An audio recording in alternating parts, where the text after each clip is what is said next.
جو تکلیف ہے نا موت کی، بعض لوگوں کو شاید یہ اندازہ نہیں ہے کہ فلاں اچانک دنیا سے چلا گیا، ابھی تو بیٹھا تھا آنکھیں بند ہو گئیں.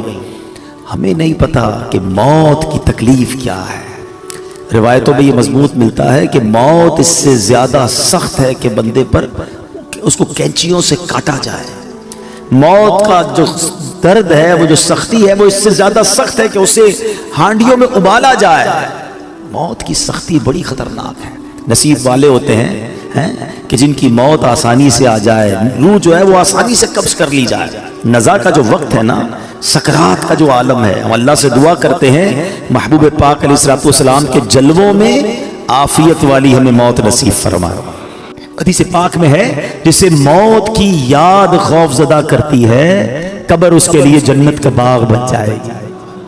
ہاں، اکیلے میں بھی یاد کر کے آنسو بہایا کرو، موت کو یاد کیا کرو، کیونکہ یہ جو خوف ہے نا، یہ قبر کے عذاب سے بچا لے گا، یہ قبر کے خوف سے بچا لے گا. جو ادھر بے خوف ہے، کہیں ایسا نہ ہو قبر میں خوف زدہ ہو جائے، قبر میں عذاب میں گرفتار ہو جائے. بارگاہ رسالت میں عرض کی گئی، یا رسول اللہ صلی اللہ علیہ وسلم، کیا کسی کو شہداء کے ساتھ بھی اٹھایا جائے گا؟